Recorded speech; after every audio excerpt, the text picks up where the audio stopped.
Well, howdy, tubers and tubets. This is the old dog coming at you with my buddy Steve here. And Steve is, I think we're going to title this video, "If It Can Go Wrong, It Will." And Steve's, I'm going to let him tell you in his own words, but I just want to kind of bring you up to speed real quick. Steve came over here on an exploratory mission. He's retired, and I believe your original game plan was you were going to come to the Philippines, Vietnam, and Thailand, and kind of bounce around in each country. 3 months. 3 months period in each place, or 1 month in each place? 1 month each. Okay, so 30 days in each place, then go back home and make an assessment kind of thing? Yeah. Okay, and then he came over here in January and got locked down. Well, I never did leave after my first month, too. And I could still have moved at that point, but yeah. Oh, you could have? Oh, yeah. Oh, Yeah. okay. So back me up here. What happened? You came over and you just fell in love with the place? Or Well, that's what it was, is I came here and I started moving about every 7 to 10 days. I went from here to there, and I started liking the place. I mean, All right, let's start off with your first 30 days. Where did you landed in Cebu? I did. And then? Because the recommendation was that's better than Manila, so I landed in Cebu. Spent about 4 or 5 days to get oriented, to get money exchange, to get a phone, a local phone, and just see some of the sites there that I'd heard about. Didn't care for it a whole lot. I ended up going to Cebu twice. The second time with King Lee as a friend, I had a much better time because he knew more his way around.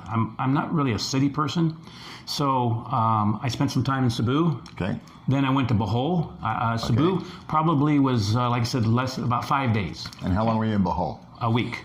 A week. And then I went to Manila for a week. I was supposed to go to Tagaytay, but the volcano blew up. So there's another example of something that your plans get changed and they don't work out. I hate it when those volcanoes blow up. I know. I already had my plane ticket, so I'll go over there, meet someone, and and see how it is. And I didn't care for it, and came back to Cebu because it's a good connection point. Did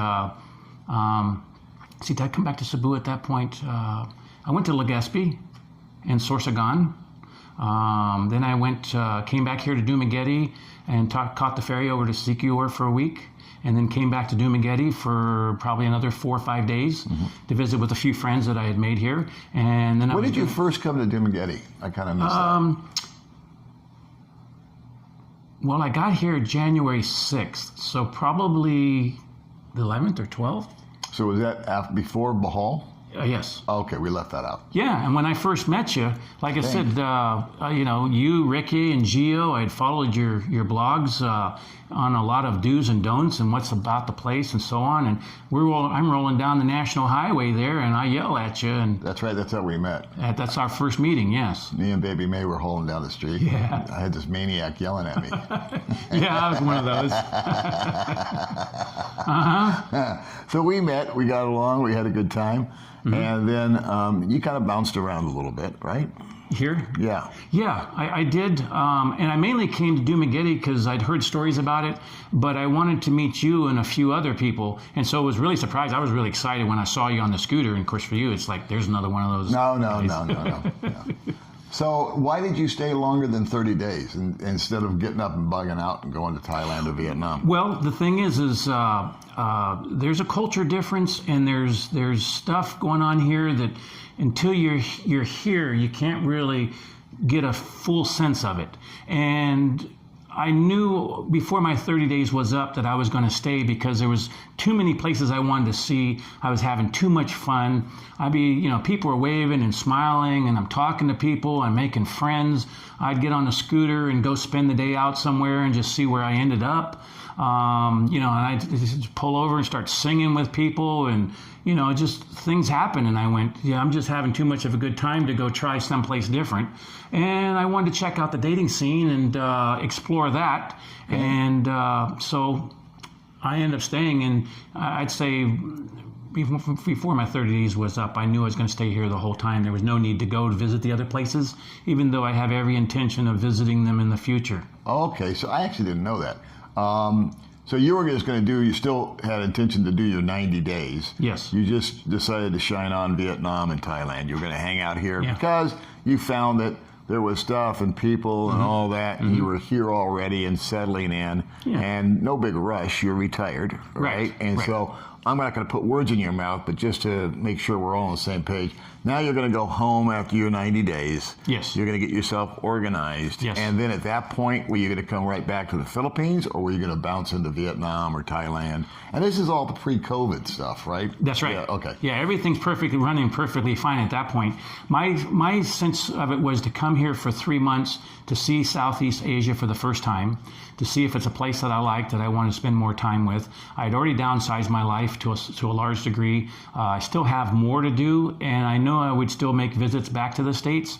But I wanted to basically see if I could handle the weather, the cultures, and I love it. I mean, it's not for everyone. It's kind of different. It's quirky, and really, I've learned a lot more being here longer than 3 months.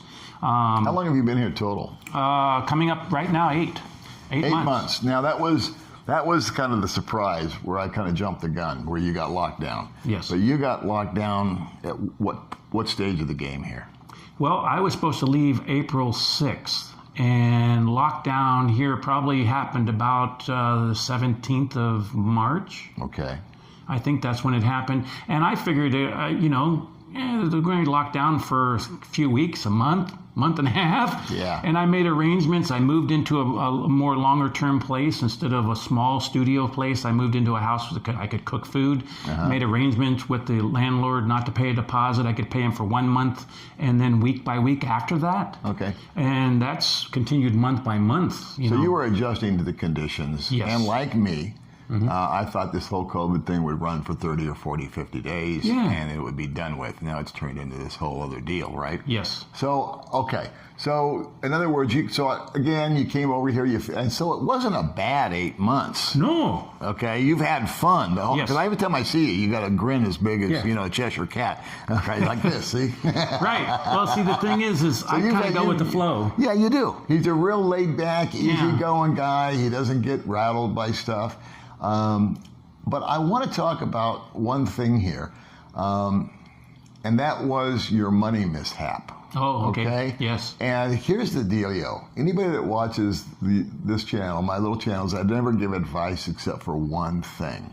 And my one piece of advice is always, and Steve took this advice, I think. Oh, yeah. But you always keep have an international phone plan on your phone, because we got our lives on our phones. And what will happen is the banks will sometimes send you a text, or the first time you use Zoom, they'll send you a text. And I've seen 3, 4, 5 guys that have not paid whatever, like $12 or whatever, to make the phone go international calls, you know? Yes. And they can't receive the text, and now they can't verify things, they can't get into an email, they can't transfer money, and it turns into a whole yabba dabba do. Well, that happened to me, just like you say. Okay, but you lost your phone in a pedicab, is that correct? I did. Well, the thing is, I brought 2 phones here with me. Okay. My main phone, which had all the apps and everything linked on it, is a locked phone, and I was not able to use it here, but I did bring it here because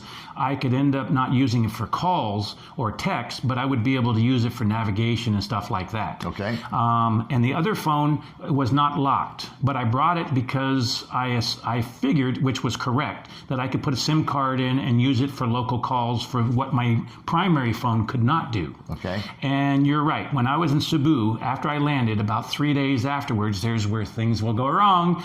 I got in a grab car in the evening, and I was chatting with the guy, because I always ask all the drivers, where you from, how many people in your family, asking questions and having a good time. It's dark. I had my backpack and this and that, and somehow I'd sat my phone down on the back seat and got out, and after he drove away, I realized it was gone, and of course I couldn't get a hold of the driver because you have to have your phone with the Grab app, and I got a hold of the company, and 6 in the morning they said they got a hold of the driver, but it was gone.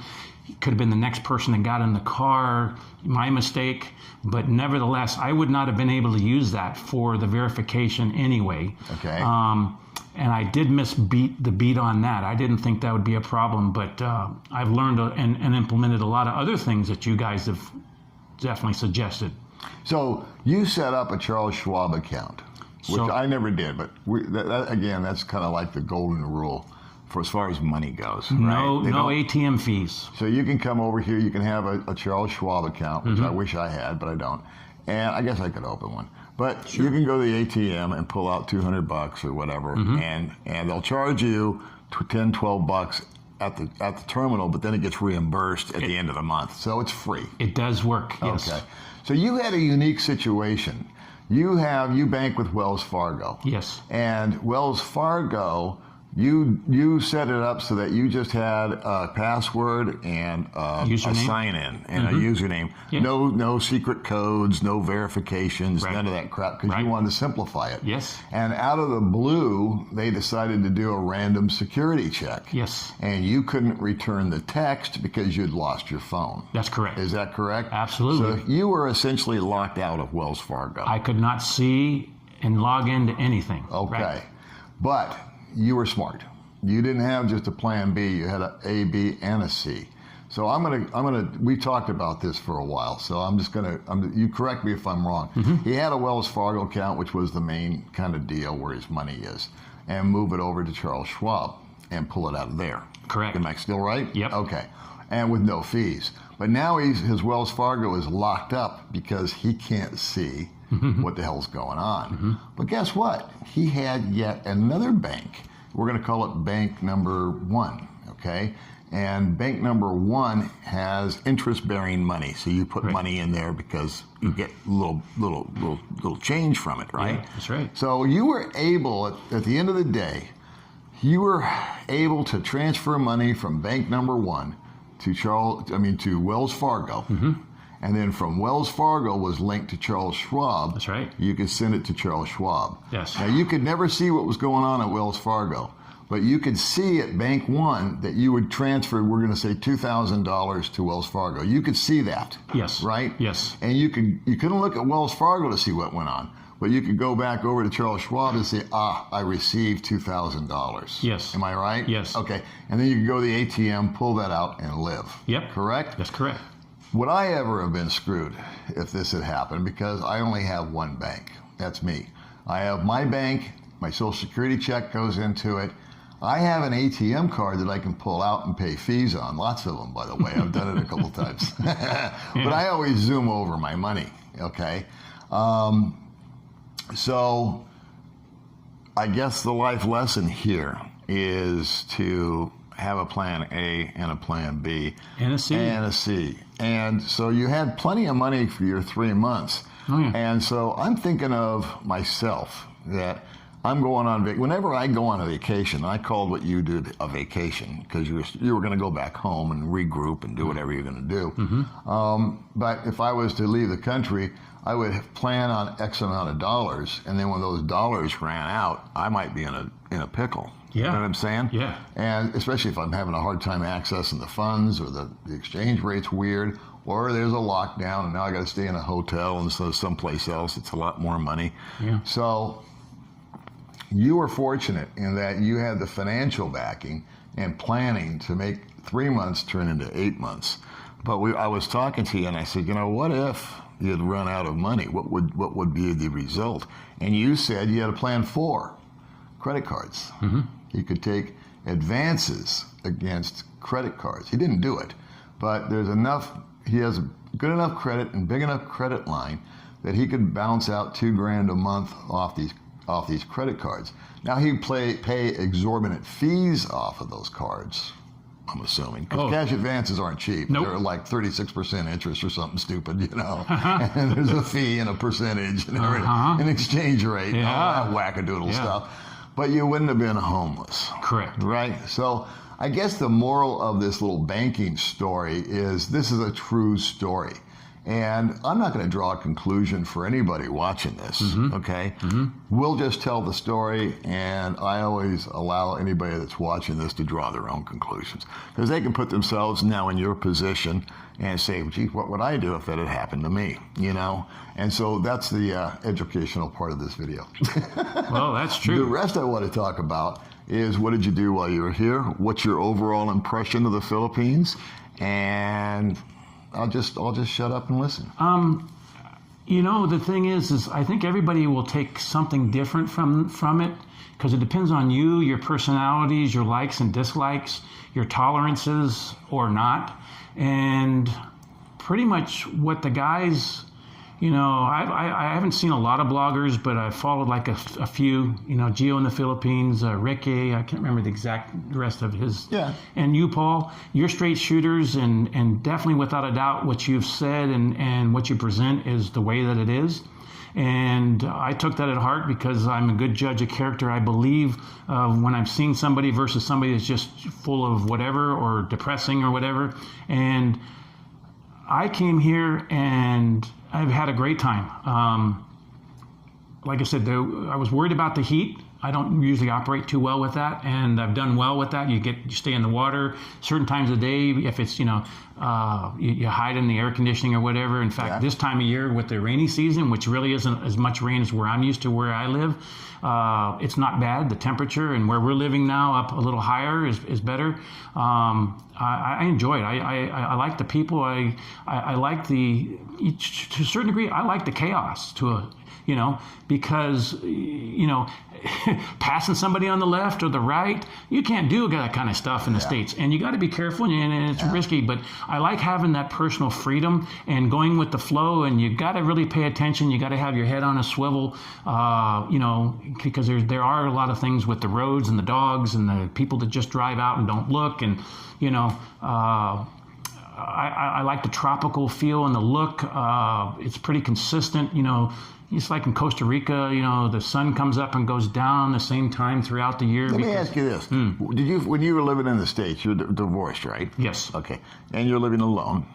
Right? Yes. And you're retired. Yes. You have an income stream. Yes. How old are you? I'm 64. Okay. So we're basically the same age. I got you one by 1 year. Did you have that kind of mental stimulation in the States?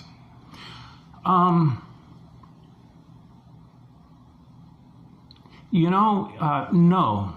I would say no, but I would also say yes, because I'm one to keep active and to do things. And I have, my life's pretty full, and I have friends back home. There's a few hobbies that I have that I've been missing. And my plan was April and May to participate in a lot of those, which of course is kind of past. You know, I like to snow ski. You know, I belong to a few clubs. You know, the dating scene certainly is definitely different here than there. And I don't have to explain that because there's enough subject matter on that already. Absolutely. But you know, it's different. I would say it's definitely different. There's a lot of stuff going on in the United States that I can afford to live there and be there, but I'm not making the choice that I don't want to do that. I've been wanting to travel for most of my life, and I've had my affairs in order to be able to do that, but there have been things kind of holding me back, but I finally, you know, pulled the trigger and did it. And I plan on doing more of it. And Southeast Asia, this is the first time that I've come here, and I'm planning on coming back for sure, because there's still so much I want to see and do.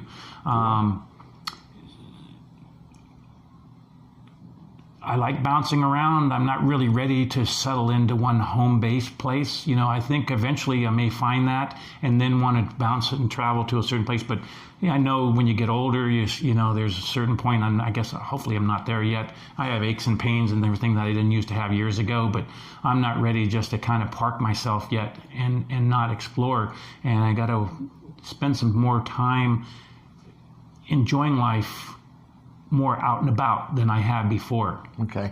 So the sad news for me is that Steve's leaving tomorrow. He's got what's called a sweeper flight out of here. He's going to go home and take care of some business. Yeah, it's a lot less than it was than the earlier sweeper flights. Oh, good. Financially? Yeah. All right. And one of the other reasons that I ended up waiting the 8 months is I was still enjoying myself, and where we are, as bad as the lockdown has been, this has probably been one of the better places, I think, in the Philippines. Yeah. Even though you always want more, and there's things that we're missing that I'm not able to do now that I was doing before.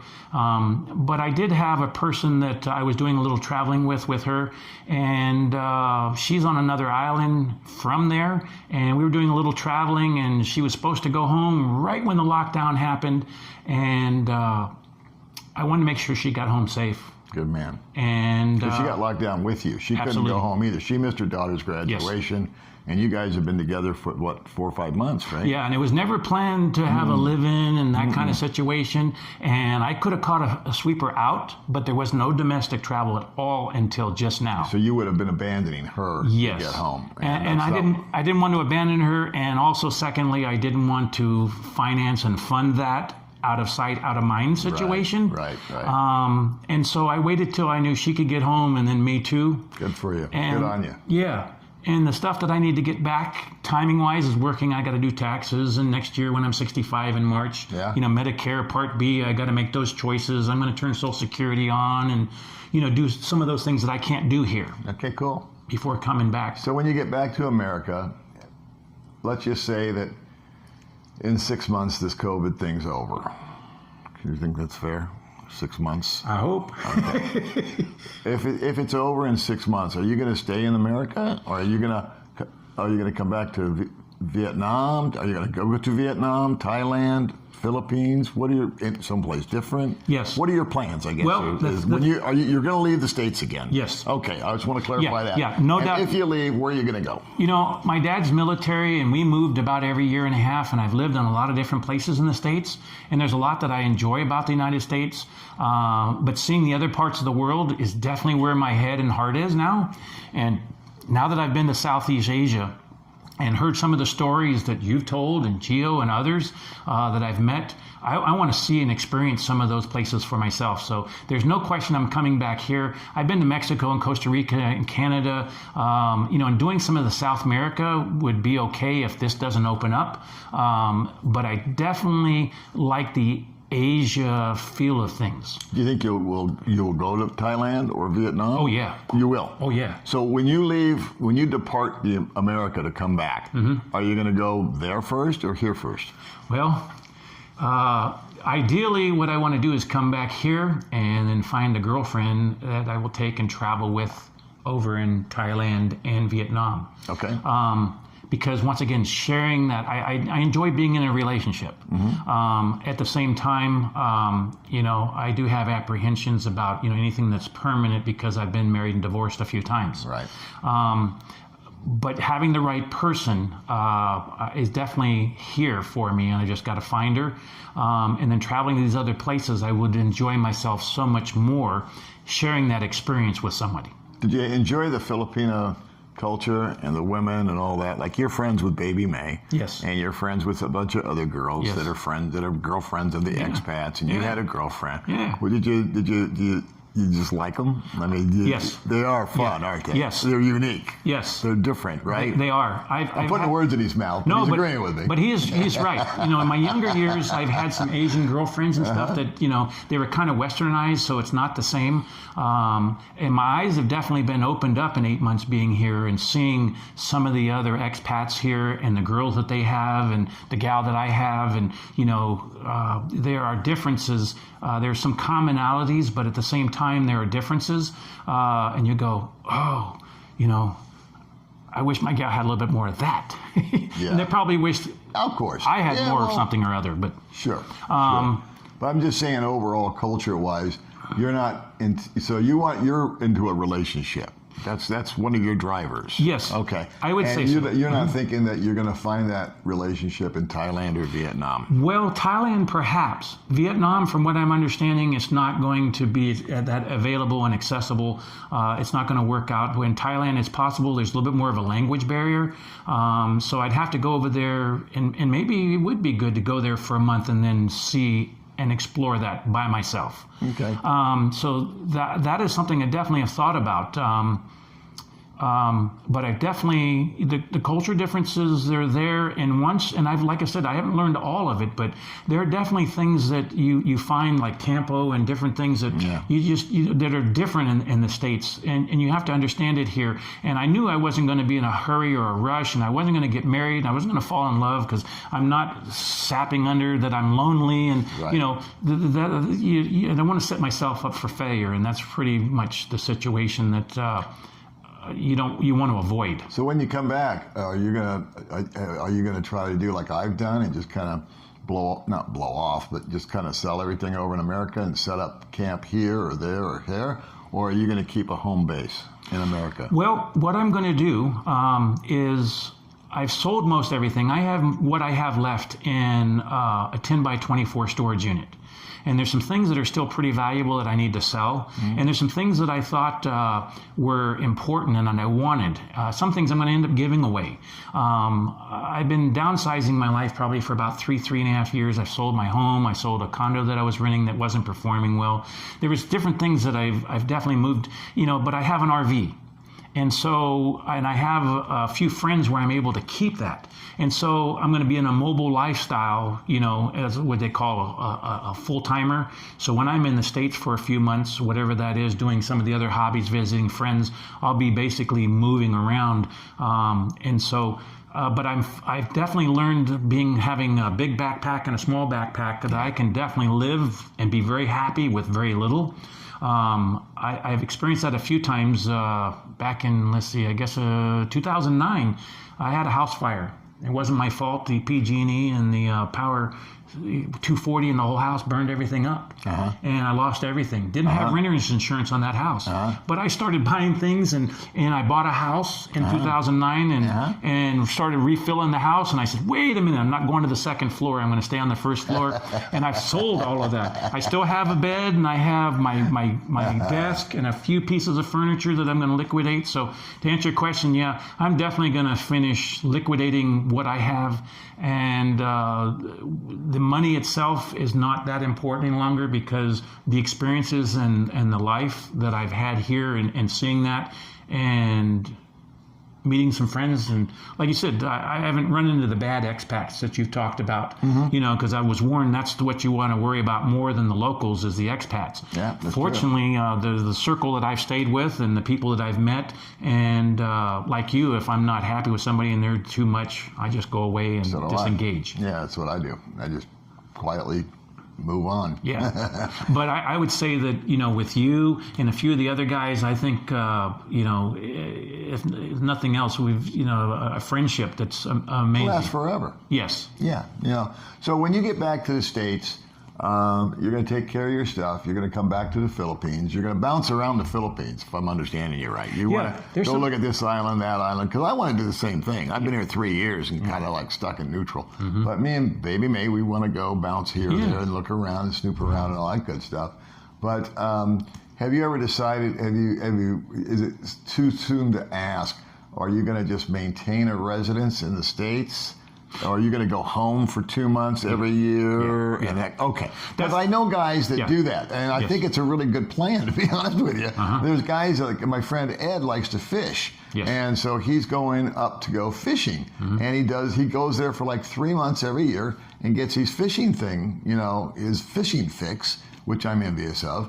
And gets that out of the way and go catch his salmon and all that wherever he goes. Yeah. And then he comes back here and lives for the remaining 9 months. So is that kind of your game plan? Well, see, two of my hobbies that I've enjoyed, like I've been singing 4-part harmony in barbershop for 10 years. Mm. And I looked that up here in the Philippines. Everybody sings and they have great voices, but there's no 4-part barbershop harmony here. So you could probably put it together, but that's not happening here. But the biggest hobby and the love of my life since 1982 is flying hang gliders and paragliders. Yeah. And there's places I love to fly in California, and I was going to do that the month of April and May going back. They do a little bit of that here, but not that much. They do some in Vietnam, and I've kind of looked over this way. There's places in Europe that I'd like to go and do some flying. But once again, this was originally a 3-month trip just to check it out and do a look-see. Uh-huh. And I know my next trip coming back, I'll bring some flying equipment with me so that I can do some flying somewhere. Okay. Because I did that every week while at home. We're going to wrap it up because we're pushing 30 minutes here. All right. And so we can talk, huh? Well, we can talk. I can go on for days.